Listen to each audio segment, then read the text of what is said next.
नमस्कार मित्रांनो, ओम साईराम. रात्री पाऊस चालू होता झिमझिम रात्रभर. त्या कारणाने शेळ्या आज मोकळ्याच सोडल्या. चिडचिड झाली थोडी. बघू शकता शेळ्या कशा बसलेल्या आहेत. ही गवळी आजारी होती तर जरा झाली ठीक. बघू शकता अशा पद्धतीने शेळ्या बसलेल्या आहे. आता सोडायचा टाईम झालेला आहे. अण्णांचं जेवण झालं का सोडतीन ते.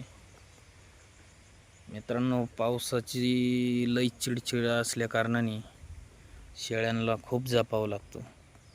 पावसाळ्यात चरती नाही, गवतावरती माती जाते, झाडपालाच लागतो.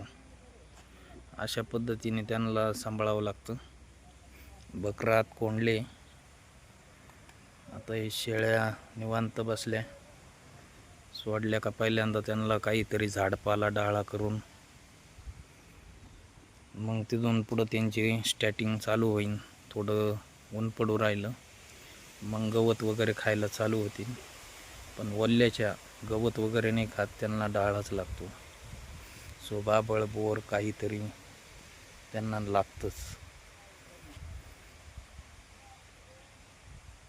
हे बघू शकता मित्रांनो, सगळीकडं पाणीच पाणी.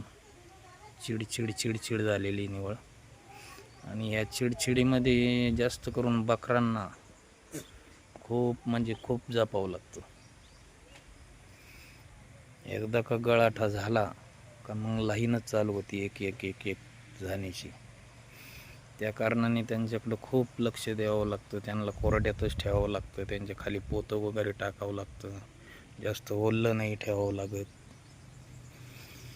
एवढा पावसाळा आता 1 महिना गेला. दसऱ्याच्या नंतर तर काय पाऊस कमी होतो, मग काही टेन्शन नाही. ते आता नेमके पावसाचा थोडा राहिला आणि शेळ्या जनायच्या स्टार्टिंग झाल्या. त्या कारणाने खूप काळजी घेणं हे गरजेचं आहे.